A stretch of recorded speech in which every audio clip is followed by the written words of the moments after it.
Pre organised programmes ആയിരുന്നു നടത്തുന്നത്. Atrocities against the Christian communities. അത് വളരെ ഭംഗിയായിട്ട് അവർ ഇൻസ്റ്റിറ്റ്യൂട്ട് ചെയ്തു. ഇതിപ്പോൾ ഞാൻ പറയുന്നത് കുറച്ച് സീരിയസ് ആയിട്ടുള്ള മാറ്റേഴ്സാണ്. നാളെ എനിക്ക് എന്ത് സംഭവിക്കുന്നത് അറിഞ്ഞുകൂടാ. അവിടെ ഈ ചെയ്യുന്ന കാര്യങ്ങൾ, ക്രൂരകൃത്യങ്ങൾ, മനുഷ്യരെ കൊല്ലുന്നത്, അതെല്ലാം കണ്ടു കഴിയുമ്പോൾ നമ്മൾ രാജ്യത്ത് തന്നെയാണോ ഇത് നടക്കുന്നത് നമ്മൾ ഒരു പരിഭ്രമിച്ചു പോകുക. നമ്മുടെ മാനസിക നില തന്നെ തെറ്റുകയാണ് ചെന്ന് കണ്ടു കഴിയുമ്പോൾ. നൈജീരിയേക്കാൾ എന്ത് വിശേഷതയാണ് ഭാരതത്തിനുള്ളതെന്ന് ആരെങ്കിലും ചോദിച്ചാൽ നമുക്ക് എന്ത് മറുപടിയാണ് പറയാനുള്ളത്? പക്ഷെ ഒരു കാര്യം ഞാൻ കണ്ടത്, ഇതിൻ്റെയൊക്കെ മധ്യത്തിലും ഇവരെ ക്രിസ്തീയ സ്നേഹത്തിലും ക്രിസ്തീയ പ്രേരണയിലും വചനത്തിൻ്റെ ശക്തിയിലും ഇവരെല്ലാം ഉറച്ചു നിൽക്കുന്നു എന്നുള്ളതാണ്. ഞങ്ങൾ ആ മോളോട് സംസാരിച്ചപ്പോൾ അവളുടെ ആ നിലവിളിയും ഈ കുഞ്ഞുങ്ങളെ രക്ഷപ്പെടുത്താൻ കഴിഞ്ഞതിലുള്ള അവളുടെ ആ സന്തോഷമൊക്കെ ഞങ്ങളോട് പങ്കുവച്ചു. ഞങ്ങൾ പോയി കണ്ട് ഒരു ഗർഭിണിയായ സ്ത്രീ, അവൾ രക്ഷപ്പെട്ട് ഓടി, കുഞ്ഞ് വയറ്റിൽ കിടന്ന് മരിച്ചു. അപ്പോൾ ആ ചർച്ചിൽ ഇവർ വിജയാഘോഷം കൈക്കൊണ്ടാണ് ഈ മേത്തി മിലിറ്റൻസ് കയറിയിട്ട് മദ്യം കുടിച്ചും പിന്നെ അവിടെ അർമാദിച്ചുകൊണ്ട് കോഴിയും പന്നിയൊക്കെ തിന്ന് അർമാദിച്ച്, ഇവരുടെ കയ്യിൽ ബോംബുണ്ടായിരുന്നു. ഈ ബോംബ് എറിഞ്ഞു കളിച്ചു. അത് മുഴുവനായിട്ട്, അത് 82 102 എന്നുള്ള കണക്കാണ് അവരിതുവരെ പുറത്തുവിടാത്ത. അത്രയും ആളുകൾ ഒറ്റയടിക്ക് കൊല്ലപ്പെട്ടു. ശരിക്കും ഇത് ഗോത്രവർഗ്ഗക്കാർ തമ്മിലുള്ള പ്രശ്നമല്ല. മേത്തികളെന്ന് പറഞ്ഞ ഗോത്രവർഗ്ഗക്കാരല്ല, അവർ വൈഷ്ണവേഴ്സാണ്. അപ്പം അവരെ സംബന്ധിച്ചിടത്തോളം അവരുടെ റിലീജിയൻ എന്ന് പറയുന്നത് ഒരു പ്രത്യേക, മേത്തികൾ എന്ന് പറഞ്ഞാൽ തന്നെ വർഷിപ്പേഴ്സ് ഓഫ് കോൾഡ് വാട്ടർ എന്നാണ് അതിൻ്റെ അർത്ഥം തന്നെ. അവർ വർഷിപ്പ് ചെയ്യുന്നു. അപ്പോൾ അതിനകത്ത് 2 പ്രധാനപ്പെട്ട മിലിറ്റൻ്റ് ഗ്രൂപ്പുണ്ട്. ഒന്ന് അരമ്പായ് താങ്കോളും മറ്റൊന്ന് മേത്തി ലൂപ്പോൺ എന്ന് പറയുന്ന ഒരു ഗ്രൂപ്പും. ഈ 2 മിലിറ്റൻ്റ് ഗ്രൂപ്പുകൾ ഈ അടുത്ത സമയത്ത് അവർക്ക് ST പദവി വേണം എന്നുള്ള ഒരു നിഗമനത്തിലേക്ക് എത്തി. കാരണം STകളാണെങ്കിൽ അവർക്ക് ഹില്ലേരിയകളിലേക്ക് കടക്കാം. പക്ഷേ ആ പദവി വേണമെന്ന് പറഞ്ഞത് ഇതിപ്പോൾ ഞാൻ പറയുന്നത് കുറച്ച് സീരിയസ് ആയിട്ടുള്ള മാറ്റേഴ്സാണ്. നാളെ എനിക്ക് എന്ത് സംഭവിക്കുന്നത് അറിഞ്ഞുകൂടാ. പക്ഷേ ഞങ്ങളവിടെ ചെന്ന് നടത്തിയ പഠനത്തിൻ്റെ അടിസ്ഥാനത്തിലാണ് ഈ പറയുന്നത്. ഈ കുക്കികളും ഗോത്രവർഗ്ഗക്കാരായിട്ടുള്ള നാഗാസും ഒക്കെ പാർക്കുന്ന ഹിൽ ഏരിയകളിൽ അവിടെ ധാതു ലവണങ്ങൾ ഖനനം ചെയ്യാൻ കഴിയുമെന്നുള്ളത് മനസ്സിലാക്കി വജ്രഖനനത്തിനുള്ള സാധ്യതകളെ പെട്രോളിയം ഏറ്റവും കൂടുതൽ 2003 7 കമ്പനികൾ അവിടെ ചെന്നിട്ട് സർവേ നടത്തുകയും അങ്ങനെ അവിടെ പെട്രോളിയം ഉൽപ്പന്നങ്ങൾ ലോകത്തിൽ തന്നെ ഏറ്റവും കൂടുതൽ ഉണ്ടെന്ന് മനസ്സിലാക്കുകയും ചെയ്തു. എന്നാൽ 1972 ഇന്ത്യൻ ഗവൺമെൻറ് ഉണ്ടാക്കിയിരിക്കുന്ന നിയമം അനുസരിച്ച് ഗോത്രവർഗ്ഗക്കാരുടെ ഒരു ഒക്യുപ്പൻസിയിൽ ഇവർക്ക് കയറാൻ പറ്റില്ല. കാരണം അത് ഈ ഗോത്രവർഗ്ഗക്കാർക്ക് പതിച്ചു കൊടുക്കുന്ന മലകളാണ് കൊടുത്തിരിക്കുന്നത്. അപ്പോൾ ആ മലകളിൽ നിന്ന് ഇവരെ പറഞ്ഞു വിടുക എന്ന് പറയുന്നത് അസാധ്യമായിട്ടുള്ള കാര്യമാണ്. അതുകൊണ്ട് തന്നെ അവരെ എങ്ങനെയും ഇറാഡിക്കേറ്റ് ചെയ്യാത്തിടത്തോളം കാലം, അവരെ അവിടെ നിന്ന് ഒഴിവാക്കാത്തിടത്തോളം കാലം അവിടെ ഈ ഖനനങ്ങളും മറ്റും നടത്താൻ കഴിയുകയില്ലെന്ന് അറിഞ്ഞുകൊണ്ട് ആസൂത്രിതമായിട്ട് മിലിറ്റൻ്റ് ഗ്രൂപ്പുകളെ ഇളക്കി വിട്ടിട്ടുണ്ടാക്കിയിരിക്കുന്ന പ്രശ്നങ്ങളാണ്. ഇത് വർഗീയതയും കൂടെയാണ് അതിനകത്ത്. കാരണം മേത്തികളുടെ ചർച്ചുകൾ, മേത്തി ക്രിസ്ത്യൻസ് അവർ വളരെ തുലം കുറവാണ്. എങ്കിലും അവരുടെ ചർച്ചുകൾ 251 ചർച്ചുകളെ 36 മണിക്കൂർ കൊണ്ട് നശിപ്പിച്ചു. അപ്പം അതെല്ലാം വളരെ പ്രീ ഓർഗനൈസ്ഡ് പ്രോഗ്രാംസ് ആയിരുന്നു നടത്തിയത്. Atrocities against the Christian communities. അത് വളരെ ഭംഗിയായിട്ട് അവർ ഇൻസ്റ്റിറ്റ്യൂട്ട് ചെയ്തു. ഞങ്ങൾ മനസ്സിലാക്കി, ഞങ്ങളോട് പറഞ്ഞത്, ഇവർ നേരത്തെ ഒരു സർവേ നടത്തിയിരുന്നു. ക്രിസ്ത്യാനികൾ എത്ര പേരുണ്ട്, ഏതെല്ലാം ചർച്ചസ്, എവിടൊക്കെയാണ്. ഒരു കാര്യം കൂടി ഇതിനോട് ബന്ധപ്പെടേണ്ടത്, ഈ മേത്തി ഗ്രൂപ്പിൻ്റെ ഇടയിൽ പ്രേക്ഷിത ദൗത്യം നടത്തുന്നത്, സുവിശേഷീകരണം നടത്തുന്നത് കുക്കീസും നാഗാസുമാണ്, ഗോത്രവർഗ്ഗക്കാരാണ്. അവർ വന്ന് ഇവരോട് സുവിശേഷം പറയുകയും സുവിശേഷത്തിൽ വിശ്വസിച്ചവർക്ക് ചർച്ചുകൾ പണിത് കൊടുക്കുകയും ചെയ്യുന്നത് കുക്കീസും നാഗാസുമാണ്. അതുകൊണ്ട് ഈ കുക്കീസിൻ്റെയും നാഗാസിൻ്റെയും എഫേർട്ട് കൊണ്ടുണ്ടായിരിക്കുന്ന ചർച്ചകളാണ് മേത്തീസിൻ്റെ ഇടയിൽ ഉള്ളത് എന്നതിനാൽ തന്നെ അവരോടുള്ള വൈരാഗ്യം ചർച്ചുകളോട് വളരെ കൃത്യമായിട്ട് കാണിക്കുകയായിരുന്നു. കാരണം ഈ ചർച്ചുകൾ വന്നു കഴിയുമ്പോഴത്തേക്ക് ഭയങ്കര മാറ്റങ്ങളാണ് ജനത്തിനുണ്ടാകുന്നത്. ഇപ്പോൾ കുക്കീസിൻ്റെ കാര്യം എടുത്തു കഴിഞ്ഞാൽ ഹില്ലേരിയകളിൽ അവർ പാർക്കുന്നു, പക്ഷേ അവർക്ക് നല്ല വിദ്യാഭ്യാസമുണ്ട്. അതുപോലെ നാഗാസ് വളരെ ഹൈ സ്റ്റാൻഡേർഡിൽ ജീവിക്കുന്നവരാണ്. അപ്പോൾ അതിൻ്റെയൊക്കെ കാരണം ഹെഡ് ഹണ്ടേഴ്സ് ആയിരുന്ന, തലകൊയ്ത്തുകാരായിരുന്ന ഇവരെ ക്രിസ്തുവിൻ്റെ സ്നേഹത്താൽ രൂപാന്തരപ്പെടുത്തി പുതുമനുഷ്യരാക്കി തീർത്ത് മനുഷ്യ സ്നേഹികളാക്കി മാറ്റി. അവർക്ക് വലിയ മാറ്റങ്ങൾ വന്നു, പരിവർത്തനങ്ങളുണ്ടായി.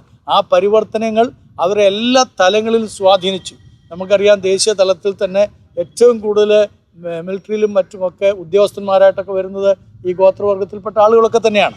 അപ്പോൾ അവരൊക്കെ ചെയ്യുന്നതായിട്ടുള്ള പ്രവർത്തനങ്ങളിൽ 100% വളരെ സത്യസന്ധതയുണ്ട്. അതിൻ്റെ ഒരു അടിസ്ഥാനത്തിൽ എങ്ങനെയെങ്കിലും അതില്ലായ്മ ചെയ്യുക എന്നുള്ള ഒരു വലിയ ആഗ്രഹത്തോടു കൂടിയാണ് ഇപ്പോൾ ഈ കാര്യങ്ങൾ ചെയ്തുകൊണ്ടിരിക്കുന്നത്. എന്തുകൊണ്ട് നമ്മുടെ ബഹുമാന്യനായിട്ടുള്ള ആദരണീയനായിട്ടുള്ള പ്രധാനമന്ത്രി ഒരു വാക്ക് പറയുന്നില്ല? അമിത്ഷാജി അവിടെ ചെന്നിട്ട് കലാപം ഒതുക്കാൻ ആളുകളുമായിട്ടൊക്കെ സംസാരിക്കും എന്ന് നമ്മൾ വിചാരിച്ചു, സംസാരിക്കുകയൊക്കെ ചെയ്തു. പക്ഷേ അദ്ദേഹം പോയതിന് ശേഷം അവിടെ കലാപം കൂടി. അദ്ദേഹം വീണ്ടും വരുമെന്ന് പറഞ്ഞ് ഇന്ന് വരെ ചെന്നിട്ടില്ല, മടങ്ങി ചെന്നിട്ടില്ല. അദ്ദേഹം ചെന്നത് തന്നെ എത്രയോ ദിവസങ്ങൾ കഴിഞ്ഞിട്ടാണ്. ഈ ലോ ആൻഡ് ഓർഡർ കംപ്ലീറ്റ് ആയിട്ട് നശിച്ചു, നാറാണക്കല്ല് വെച്ചിരിക്കുന്നതെന്ന് അവിടുത്തെ ജനം പറയുന്നത്. തന്നെയുമല്ല, അവിടെ ഈ ചെയ്യുന്ന കാര്യങ്ങൾ, ക്രൂരകൃത്യങ്ങൾ, മനുഷ്യരെ കൊല്ലുന്നത്, അതെല്ലാം കണ്ടു കഴിയുമ്പോൾ നമ്മുടെ രാജ്യത്ത് തന്നെയാണോ ഇത് നടക്കുന്നത് നമ്മൾ ഒരു പരിഭ്രമിച്ചു പോകുക. നമ്മുടെ മാനസിക നില തന്നെ തെറ്റുകയാണ് കണ്ടു കഴിയുമ്പോൾ, അവരുടെ നിലവിളികൾ കേൾക്കുമ്പോൾ, അവരുടെ സങ്കടങ്ങൾ കേൾക്കുമ്പോൾ നമ്മുടെ രാജ്യത്ത് തന്നെയാണോ ഇത് നടക്കുന്നതെന്നുള്ള. ഇപ്പം നമ്മൾ നൈജീരിയയിൽ നടക്കുന്നതിനെക്കുറിച്ചും നമ്മൾ മറ്റു പല സ്ഥലങ്ങളിൽ നടക്കുന്നതിനെക്കുറിച്ചൊക്കെ പറയാറുണ്ട്. അവിടെയൊക്കെ നടക്കുന്നുണ്ട്. ലബനോനിലും ലിബിയയിലും ഒക്കെ ഒരുപാട് മതപീഡനങ്ങൾ നടക്കുന്നുണ്ട്. അവിടെ ക്രൈസ്തവർക്കെതിരെ ഉന്മൂലന ശക്തികളെ വളരെ പ്രചാരത്തിൽ തന്നെ അത് പച്ചയ്ക്ക് തന്നെ ചെയ്തുകൊണ്ടിരിക്കുകയാണ്. അതേപോലെ തന്നെയല്ല ഇവിടെയും ചെയ്യുന്നത്. അപ്പം നൈജീരിയേക്കാൾ എന്ത് വിശേഷതയാണ് ഭാരതത്തിനുള്ളതെന്ന് ആരെങ്കിലും ചോദിച്ചാൽ നമുക്കെന്ത് മറുപടിയാണ് പറയാനുള്ളത്? കേന്ദ്രത്തിൻ്റെ മൗന അനുവാദം എന്ന് പോലും അവിടുത്തെ ആളുകൾ സംശയിക്കുകയും ചെയ്യുന്നുണ്ട്, അവർ പറയുന്നുമുണ്ട്. ഓപ്പോസിഷൻ ലീഡേഴ്സ് മാത്രമല്ല, ഇപ്പം മേത്തീസിൻ്റെ MLA പോലും MP പോലും അവരും അത് പറയാൻ തുടങ്ങി. കാരണം അവരുടെ MP വീടുകൾ കത്തിക്കുന്നത്, MLA വീടുകൾ കത്തിക്കുന്നത് ഈ അറമ്പായി ഗ്രൂപ്പുകളൊക്കെ തന്നെയാണ്. ആ ലീപ്പോൺ എന്ന് പറയുന്ന ലീപ്പോൺ എന്ന് പറയുന്ന മിലിറ്റൻ്റ് ആണ്, അവരാണ് കത്തിക്കുന്നത്. അപ്പോൾ അവർക്ക് മനസ്സിലായി ഇത് മുന്നോട്ട് കൊണ്ടുപോകാൻ പറ്റുകയില്ല, ഇനിയും കൂടുതൽ വഷളാകുകയുള്ളൂ. ഈ പ്രശ്നം വർദ്ധിച്ചു കഴിഞ്ഞാൽ മണിപ്പൂരിൽ നിന്ന് പറയുന്നൊരു ദേശമില്ലാതെയാകും. നമുക്ക് എത്ര കാലം മടിയിൽ ഈ മടി വെന്ത് പോകാതെ തീക്കനൽ കൊണ്ട് നടക്കാൻ പറ്റും? ബൈബിളിലൊരു ചോദ്യമുണ്ട്. അപ്പോൾ അതാണ് ഇപ്പോൾ ചെയ്തുകൊണ്ടിരിക്കുന്നത്. തീക്കനലെടുത്ത് മടി വെച്ച് കെട്ടി ഇപ്പം മടി മുഴുവനും പൊള്ളി, ദേഹം മുഴുവനും പൊള്ളി കത്തിക്കൊണ്ടിരിക്കുകയാണ്. മനുഷ്യരെ വെട്ടി നുറുക്കുന്ന, പച്ചയ്ക്ക് കത്തിച്ച് കളയുന്നൊരു സാഹചര്യം. 100-200 വീടുകളുള്ള ഒരു കോളനിയിലേക്ക് ഒരു സമയത്ത് അങ്ങോട്ട് ഒരുമിച്ച് ചെല്ലുക, 10,000 ആളുകൾ ഒരുമിച്ച് അങ്ങോട്ട് ചെല്ലുക, എന്നിട്ട് പെട്രോൾ ഒഴിക്കുക, തീ കത്തിക്കുക, കുഞ്ഞുങ്ങൾ ചത്തു വീഴുന്നു, പ്രായമുള്ളവർ, എഴുന്നേറ്റ് നടക്കാൻ കഴിയാത്തവർ, രോഗികളായിട്ടുള്ളവർ, അവരെല്ലാം ചത്തു വീഴുക. അവർക്കൊരു ചികിത്സാ സമ്പ്രദായം കിട്ടണമെങ്കിൽ എത്രയോ കുന്നുകൾ താണ്ടി വേണം പോകാനായിട്ട്. ആകെ ഒരു മെഡിക്കൽ കോളേജേ ഉള്ളൂ ചിച്ചാമ്പൂർ എന്ന് പറയുന്ന സ്ഥലത്ത്. പക്ഷേ ആ ചിച്ചാമ്പൂരിലേക്ക് എത്തണമെങ്കിൽ മറ്റുള്ള അത് ഏറ്റവും താഴെയാണ്, തെക്കൻ നാടിലാണ്. ബാക്കിയുള്ള സ്ഥലങ്ങളിൽ നിന്ന് അങ്ങോട്ട് പോകാൻ ബുദ്ധിമുട്ടാണ്. ഇംഫാലിലാണ് എല്ലാ ഫെസിലിറ്റീസും ഉള്ളത്. ഇപ്പോൾ അവിടെ കർഫ്യൂ ഉള്ളതുകൊണ്ട് അങ്ങോട്ട് പോകാനും പറ്റുകയില്ല. തന്നെയല്ല, കുക്കീസിന് ഇംഫാലിലേക്ക് കൊണ്ടുപോകാൻ പറ്റുകയില്ല. അപ്പം ദുരന്തമായിട്ടുള്ള, നരകതുല്യമായിട്ടുള്ള ഒരു അനുഭവമാണ് അവിടെ. പക്ഷെ ഒരു കാര്യം ഞാൻ കണ്ടത്, ഇതിൻ്റെയൊക്കെ മധ്യത്തിലും ഇവരെ ക്രിസ്തീയ സ്നേഹത്തിലും ക്രിസ്തീയ പ്രേരണയിലും വചനത്തിൻ്റെ ശക്തിയിലും ഇവരെല്ലാം ഉറച്ചു നിൽക്കുന്നു എന്നുള്ളതാണ്. പാട്ടുകളും പ്രാർത്ഥനയും ഉപവാസ പ്രാർത്ഥനകളാണ്. രാവിലെയും വൈകിട്ടും രാത്രിയിലും ഒക്കെ അവർ ഒരുമിച്ചിരുന്ന് പ്രാർത്ഥിക്കുന്ന, ദേശത്തിന് വേണ്ടി പ്രാർത്ഥിക്കുന്ന, അവരുടെ അധികാരികൾക്ക് വേണ്ടി, അവരെ ചുട്ടുവരിക്കുന്ന ഈ ജനത്തിന് വേണ്ടി അവർ പ്രാർത്ഥിക്കുന്നു എന്നുള്ളതാണ് എന്നെ ഏറ്റവും കൂടുതൽ കുളിർമ കൊള്ളിച്ച ഒരു സംഭവം. 22 വയസ്സുള്ള ഒരു പെൺകുട്ടി, അവളുടെ ഡിഗ്രി കഴിഞ്ഞതിന് ശേഷം 80 കുട്ടികളെ സ്വമേധയായി പഠിപ്പിക്കുകയായിരുന്നു. 80 കുട്ടികൾ, ആ ഗ്രാമത്തിലുള്ള 80 കുട്ടികൾ. അപ്പോഴാണ് ഈ തീവെപ്പ് നടന്നത്. ഈ 80 കുഞ്ഞുങ്ങളെയും കൊണ്ട്, ചെറിയ കുട്ടികളടക്കം വലിയ കുട്ടികൾ എല്ലാവരും, ഈ 80 കുഞ്ഞുങ്ങളെയും കൊണ്ട് ഈ 22 വയസ്സുകാരിയായ പെൺകുട്ടി അവിടുന്ന് ആ രാത്രി മുഴുവനും കാട്ടിൽ കൂടെ ഓടി അവർ ഒരു നദീതീരത്ത് പോയി തളർന്ന് എല്ലാവരും വീണ് കിടന്നു. അതിനുശേഷം അതുങ്ങളുടെ മാതാപിതാക്കളെയും ആരെയും ഇല്ലല്ലോ, ആരും അടുത്തില്ല. ചിലർ ചത്തു, ചിലരെ വേറെ സ്ഥലങ്ങളിലേക്ക് പോയി. ഞങ്ങൾ ആ മോളോട് സംസാരിച്ചപ്പോൾ അവളുടെ ആ നിലവിളിയും ഈ കുഞ്ഞുങ്ങളെ രക്ഷപ്പെടുത്താൻ കഴിഞ്ഞതിലുള്ള അവളുടെ ആ സന്തോഷമൊക്കെ ഞങ്ങളോട് പങ്കുവെച്ചു. അതിനുശേഷം എത്ര ദിവസം കഴിഞ്ഞിട്ടാണ് അവരുടെ മാതാപിതാക്കളുടെ അടുക്കലെത്തിയെന്നറിയാമോ? ഭക്ഷണമില്ലാതെയും ഒക്കെ ആയിട്ട് ഈ കുഞ്ഞുങ്ങളെയും കൊണ്ട് അലഞ്ഞ ആ സംഭവം അവൾ വാവിട്ടാണ്, അത് കരഞ്ഞുകൊണ്ടാണ് പറഞ്ഞത്. അത് വളരെ ഹൃദയസ്പർശനീയമായിട്ട് തോന്നി. ഒന്നല്ല, ഇങ്ങനെ നിരവധി സംഭവങ്ങളുണ്ട്. ഞങ്ങൾ പോയി കണ്ട ഒരു ഗർഭിണിയായ സ്ത്രീ, അവൾ രക്ഷപ്പെട്ട് ഓടി, കുഞ്ഞ് വയറ്റിൽ കിടന്ന് മരിച്ചു. ഓപ്പറേറ്റ് ചെയ്തെടുക്കാനായിട്ടുള്ള സാഹചര്യങ്ങളൊന്നുമില്ല, അവളും മരിച്ചു പോകുമെന്ന് വിചാരിച്ചു. ഏതായാലും ഭാഗ്യവശാൽ അവൾക്ക് ചെർച്ചാമ്പൂരിലെ മെഡിക്കൽ കോളേജിൽ എത്താൻ കഴിഞ്ഞു. കുഞ്ഞ് മരിച്ച് കുഞ്ഞിനെ അവർ 2 ദിവസം കഴിഞ്ഞിട്ടാണ് എടുത്തത്. ഞങ്ങൾ ആ സഹോദരിയെ കണ്ടു, പ്രാർത്ഥിച്ചു, ധൈര്യപ്പെടുത്തി പോന്നു. അതുപോലെ ബുള്ളറ്റൊക്കെ ഏറ്റ് മരണത്തോട് മല്ലടിച്ച് കിടക്കുന്ന ഒരുപാട് പേരെ ഞങ്ങൾ നേരിട്ട് കണ്ടു, അവർക്ക് വേണ്ടിയൊക്കെ പ്രാർത്ഥിച്ചു പോന്നു. നമ്മുടെ അഭിവന്യ arch bishop Sebastian Patna arch bishop ഞങ്ങളുടെ കൂടെ ഉണ്ടായിരുന്നു. നമ്മുടെ ആദരണീയരായിരിക്കുന്ന ഡീൻ കുര്യാക്കോസും ഹൈബീഡനും അവരും ഞങ്ങളുടെ കൂടെ ആ സമയത്തുണ്ടായിരുന്നു എന്നുള്ളതും പ്രത്യേകമായിട്ട് നന്ദിപൂർവ്വം ഓർക്കുകയാണ്. അതുപോലെ മണിപ്പൂർ ആർച്ച് ഡയസിലെ VG വർഗീസ് അച്ഛനാണ് ഒരുപാട് കാര്യങ്ങൾ, അവിടുത്തെ ഫാദർ ഫ്രാൻസിസ് മണിപ്പൂരിക്കാരൻ തന്നെയാണ്. അവരൊക്കെ ഈ ജനങ്ങളെ സഹായിക്കാൻ വേണ്ടി ഊണും ഉറക്കവുമില്ലാതെ ഓടി നടന്ന് അധ്വാനിക്കുന്നു എന്ന് കാണുന്നതും നമുക്ക് ഭയങ്കര ഇൻസ്പയറിംഗ് ആണ്. നമ്മുടെ സിസ്റ്റേഴ്സും അച്ഛന്മാരും പാസ്റ്റേഴ്സും ഒക്കെ കൈ കോർത്ത് ഒരുമിച്ച് പ്രവർത്തിക്കുന്നതും വളരെ ഹൃദയസ്പർശനീയമായിട്ട് മനസ്സിലാക്കാൻ കഴിഞ്ഞു. അതുപോലെ തന്നെ ഇവർക്ക് സംരക്ഷണം കൊടുക്കുന്നത് നാഗ പാസ്റ്റേഴ്സാണ്.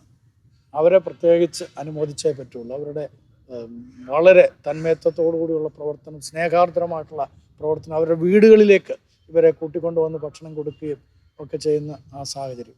കുക്കികളെ ഡിഫെൻഡ് ചെയ്യുന്നുണ്ട്. എന്നാൽ ഇപ്പോൾ അതുപോലും ഇല്ലെന്നുള്ളതാണ്. ഞാനൊരു സംഭവം പറയാം. ഞങ്ങൾ 14-ാം തീയതി മടങ്ങി ചിറച്ചാമ്പൂർ ചെന്ന് കഴിഞ്ഞപ്പോൾ ഉടനെ ഞങ്ങൾക്ക് ഫോൺ കോൾ വന്നു, ഇംഫാലിൽ നിന്ന് കർഫ്യൂ പ്രഖ്യാപിച്ചിരിക്കുകയാണ്, നിങ്ങൾ എത്രയും വേഗത്തിൽ മടങ്ങി വരണം, അവിടേക്ക് പോകരുത് എന്നൊക്കെ പറഞ്ഞു. പക്ഷേ ഞങ്ങളവിടെ പോയി അവരെയൊക്കെ കണ്ടു, ലീഡേഴ്സിനെയൊക്കെ കണ്ടു. ഞങ്ങൾ മടങ്ങി വരുന്ന സമയത്ത് റോഡ് മുഴുവൻ ബ്ലോക്കായി. റോഡ് മുഴുവൻ മേത്തി സ്ത്രീകൾ വന്നിട്ട് ബ്ലോക്കാക്കി വലിയ തടികളും മറ്റുമൊക്കെ വെച്ച് നമുക്ക് പോരാൻ കഴിയുന്നില്ല. പോലെ JCB വെച്ചിട്ട് റോഡ് മാന്തിങ് എടുക്കുകയാണ്. പിന്നെ നമുക്ക് വണ്ടി, ഞങ്ങൾ പോയ വണ്ടിയൊക്കെ അദ്ദേഹം സാഹസികമായിട്ടാണ് ഓടിച്ചുകൊണ്ട് വരാനൊക്കെ ഇടയിൽ. അത് മേത്തി ഗ്രാമത്തിലൂടെ പോകാൻ പറ്റില്ല. അതുപോലെ കുക്കികളുടെ ഗ്രാമത്തിലൂടെയും പോകാൻ പറ്റും. നാഗാസിൻ്റെ ഗ്രാമങ്ങൾ കൂടെ മാത്രമേ നമുക്ക് യാത്ര ചെയ്യാനും ആ സമയത്ത് പറ്റുള്ളായിരുന്നു. അപ്പം അന്ന് ഇതിൻ്റെ കാരണം എന്താണെന്ന് ചോദിച്ചപ്പം മിലിറ്ററി ഗ്രൂപ്പ് അങ്ങോട്ട്, ആസാം റൈഫിളറീസ് അങ്ങോട്ട് വരുന്നുണ്ടായിരുന്നു. അവരെ തടയാൻ വേണ്ടിയിട്ടാണ് ഇവർ ഇതെല്ലാം ബ്ലോക്കാക്കിയത്. അതിൻ്റെ കാരണം ഇവരൊരു കുക്കി ഗ്രാമത്തിൽ പോയി അത് നശിപ്പിച്ചു, ഗ്രാമം മുഴുവൻ നശിപ്പിച്ചു. അപ്പോൾ എല്ലാ ഗ്രാമത്തിലും ചർച്ചുണ്ട്, ചർച്ചുമായിട്ട് റിലേറ്റഡ് ആണ് ഇവരെല്ലാവരും. അപ്പോൾ ആ ചർച്ചിൽ ഇവർ വിജയാഘോഷം കൈക്കൊണ്ടാണ് ഈ മേത്തി മിലിറ്റൻസ് കയറിയിട്ട് മദ്യം കുടിച്ചും പിന്നെ അവിടെ അർമാദിച്ചുകൊണ്ട് കോഴിയും പന്നിയൊക്കെ തിന്ന് അർമാദിച്ച്. അപ്പോൾ ഇവരുടെ കയ്യിൽ ബോംബുണ്ടായിരുന്നു. ഈ ബോംബ് എറിഞ്ഞു കളിച്ചു. അത് മുഴുവനായിട്ട്, അത് 82 102 എന്നുള്ള കണക്കാണ് അവരിതുവരെ പുറത്തു വിടാത്ത. അത്രയും ആളുകൾ ഒറ്റയടിക്ക് കൊല്ലപ്പെട്ടു. അപ്പോൾ അതിൻ്റെ രോക്ഷമാണിപ്പം. കാരണം മേത്തികളെ എതിർക്കാൻ തുടങ്ങി. അതിൻ്റെ രോക്ഷമാണിപ്പോൾ നമ്മുടെ ആദരണീയനായ അവിടുത്തെ MBAയുടെ വീട് നശിപ്പിച്ചത്, MLAയുടെ വീട് ചുട്ടത്. അവിടെ ഇപ്പം കലാപം അവർ തമ്മിൽ ആയിരിക്കുന്നു എന്നുള്ളതാണ് ഏറ്റവും ഖേദകരമായൊരു കാര്യം.